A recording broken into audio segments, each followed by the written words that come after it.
수강생 여러분 안녕하세요. 이번 시간은 마을 초상과 문화에 대해 살펴보겠습니다. 여러분은 초상집이 어떤 분위기일 것 같은가요? 한국어에서 초상집 같다, 어디 초상 났어? 라는 말은 사실 매우 적막하고 침체된 분위기를 말할 때 쓰이곤 합니다. 2000년대 이후 한국에서는 장례식장이 정착했고 이제는 도시만이 아니라 농어촌 지역에서도 장례식장이 운영되어 이제는 집이 아닌 다른 곳에서 장례를 치르고 있습니다. 이런 장례식장의 분위기는 어떨까요? 사실 장례식장은 사람이 많이 모이는 곳이고 당연히 번잡스럽고 혼란스러운 분위기가 오히려 지배적입니다. 그렇다면 이제 2000년대 이전 집에서 초상을 치르던 경우를 생각해 보겠습니다. 집에서 초상을 치르기 위해서는 가족들만으로는 이를 감당할 수 없었습니다. 많은 마을 주민들이 초상난 사람을 도와주어야 했습니다. 초상집에는 적어도 수십 명, 보통 수백 명의 사람들이 들르게 됩니다. 이들 모두에게 음식을 대접해야 했기에 돼지나 소를 잡아야 했고 들르는 손님을 위한 음식을 만들기 위해 여성들도 정신없이 일해야 했습니다.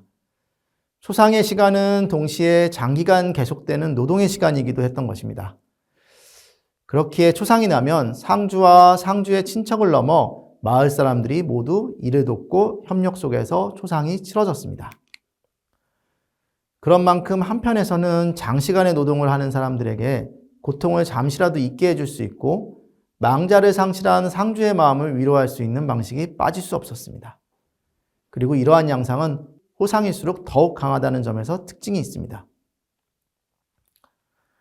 한국의 초상집에서는 사람들이 상갓집을 비우지 않고 밤새 그곳에서 먹고 떠들면서 상주를 위로하고 망자의 명복을 비는 활동이 이루어졌습니다.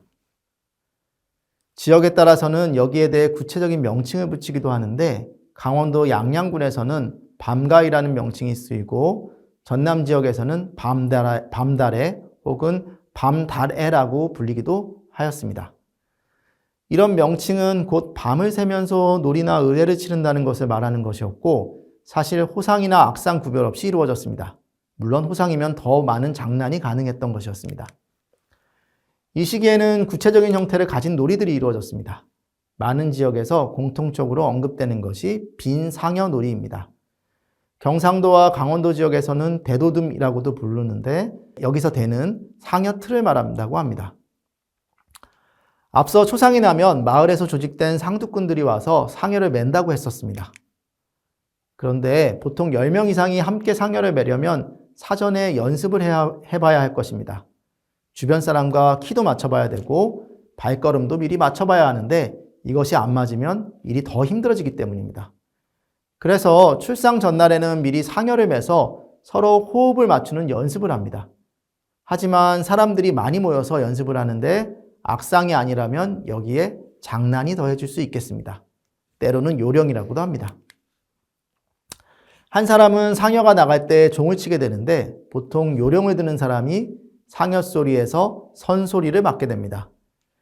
매기는 소리라고도 하는데 이 사람이 앞서 소리를 외치면 함께 있는 상두꾼은 거기에 대해서 함께 받아주는 소리를 하는 것입니다. 상여꾼들은 이 사람을 상여에 태워서 함께 연습하는데 이 자체가 하나의 놀이로 바뀌는 것입니다. 지역에 따라서는 여기에 연세가 많은 어르신을 태우거나 초상집에서는 상주를 태우는 경우도 있습니다. 말 그대로 망자의 관을 싣기 전에 빈 상여를 갖고 노는 것입니다. 이 놀이는 좁게는 상갓집 앞마당에서 이루어지기도 하지만 넓게는 마을 안에 여러 집을 돌아다니면서 집주인을 태워주기도 하고 때로는 마을 밖까지 나갔다 온다고도 합니다. 한편에서 상여놀이가 행해진다면 이와 달리 일종의 연극을 상갓집에서 하는 경우도 있습니다. 전라남도 진도의 다시래기가 바로 그것입니다. 다시래기는 증언자에 따라 다시나타 혹은 다시락, 즉 여러 사람이 함께 모여 다 같이 즐긴다거나 때로는 대시래기라고 해서 망자의 영혼이 떠나는 것을 기다린다 등 다양하게 해석되고 있습니다. 진도의 다시래기는 1985년 국가 중요 무형문화재로 지정되었습니다. 이 지정본에서는 크게 가상제놀이, 거사사당놀이, 상여놀이, 가래놀이, 여흥의 5가지로 구성되었는데 사실 진도에서 다시래기라고 하면 주로 가상제놀이와 거사사당놀이를 묶어서 말하곤 합니다. 가상제 놀이에서는 모의상주인 가상주가 나와서 이 놀이가 어떤 취지를 갖고 이루어지는지와 놀이의 주된 등장인물인 거사와 사당, 중을 소개하는 대목입니다. 거사와 사당은 부부인데 남자가 거사고 여자가 사당이 됩니다. 이 거사는 장님이라 경우에 따라서는 봉사와 봉사 아내로 부르기도 합니다. 가상제 놀이가 끝나면 연극의 중심이라 할 수 있는 거사 사당 놀이를 하게 됩니다. 이 놀이는 사당이 남편이자 장님인 거사의 눈을 피해서 중과 바람을 피우는 이야기입니다. 거사와 사당은 일종의 불임 부부였던 것입니다. 아이가 없던 부부라 거사는 사당이 임신하기를 바랍니다. 그래서 사당이 절에 가서 기도하게 되는데 그러면서 중과 눈이 맞는 겁니다. 사당은 임신을 하게 되는데 그 아이는 사실 중의 아이였던 것입니다. 이 세 명이 나와서 각종 우스운 상황을 연출하면서 상갓집을 웃음바다로 만듭니다.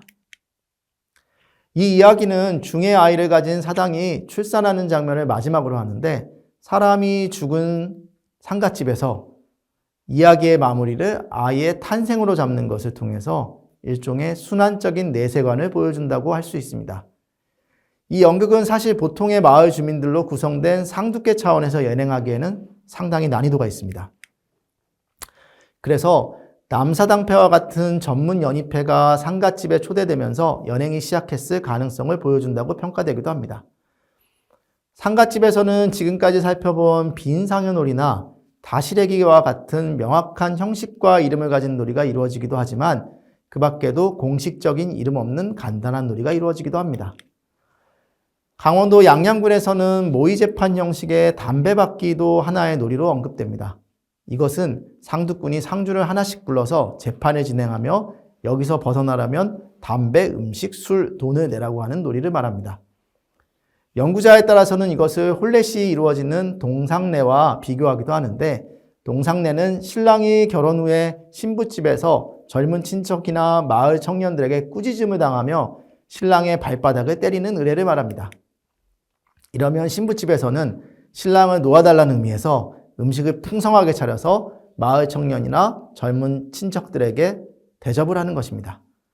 모의재판 형식의 담배받기에서도 상주 측에서는 미리 담배 외에 다양한 답례품을 준비했다가 상주가 잡혀서 재판을 받고 있으면 일종의 상황극을 통해서 이를 풀어주도록 제공한다는 것입니다. 보다 극적인 사례는 추자도의 산다위를 통해서 엿볼 수 있습니다. 행정적으로는 제주특별자치도에 속하지만 문화권은 전라남도에 속하는 추자도에서 산다위는 초상집에서 이루어지는 놀이는 아닙니다. 여성 운상계원들이 상여를 메고 장지까지 망자를 옮긴 이후에 이루어지는 놀이이기 때문입니다. 하지만 양상은 비슷하면서도 더 극적입니다. 여성 운상계의 계장이 상갓집의 친척 중에 한 명을 지목하면서 그 자리에 동참했던 여러 여성들이 달려들어 남성을 붙잡고 성기를 만지면서 장난을 칩니다. 이걸 벗어나려면 계장에게 벌금을 내야 합니다. 전체적인 맥락은 앞의 모의재판 형식과도 일맥상통한다고 볼 수 있습니다. 또한 강원도 양양군의 사례에서는 말매기가 언급되기도 합니다. 이것 또한 남성 운상계원들이 모여서 하는 놀이인데 여기서 말은 운상을 하는 사람들을 말합니다. 앞서 빈상여 놀이가 아직 관을 올리지 않은 상여를 직접 매는 연습을 하는 것이라면 말매기 때는 운상계원들이 상여 소리를 해보면서 소리를 맞춰보는 것이라고 할 수 있습니다. 이때 사람들이 흥이 오르면 상주와 유족들을 불러 술을 내라고 말하는 장난이 펼쳐지는 것입니다. 이처럼 특정한 형식을 갖는 놀이 외에도 호상 때에는 다른 경우보다 농담이나 장난을 치면서 일을 하는 경우가 언급되기도 합니다. 전체적인 분위기가 상당히 유연하고 장난스럽다는 것입니다. 그리고 상갓집에서 춤추고 노래 부르고 노는 기억 역시 낯선 것이 아닙니다.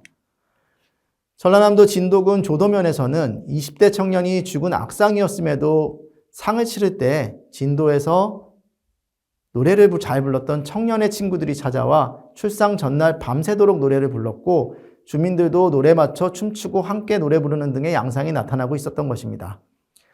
이런 부분은 죽음으로 인해 상갓집의 한편에서는 슬픔이 지배하고 있지만 그와 동시에 상갓집은 수많은 사람들이 모이는 곳으로 잔치집이기도 하다는 것입니다.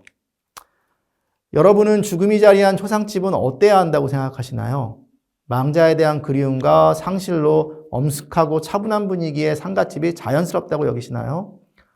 하지만 그 또한 고정관념일 수 있습니다. 그리고 호상일수록 강해지는 놀이의 분위기는 죽음을 맞으며 억눌렸던 심리적 억압을 해소해 줄 수 있는 중요한 역할을 하기도 합니다. 이 즐거움은 상주를 위로하는 것이며 그곳에서 일하는 사람들과 나아가 죽은 망자를 위로하는 것이기도 합니다. 일부 학자들이 한국의 상장례를 축제식 상장례라는 점이 특징이라고 말하기도 하지만 상례와 잔치의 교차는 한국에 한정된 현상이 아니라 많은 지역에서 보고되는 현상이라는 점도 함께 생각해 볼 필요가 있습니다.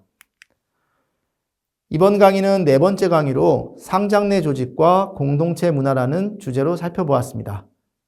다음 다섯 번째 강의에서는 가족과 제사라는 주제로 강의를 이어가도록 하겠습니다. 감사합니다.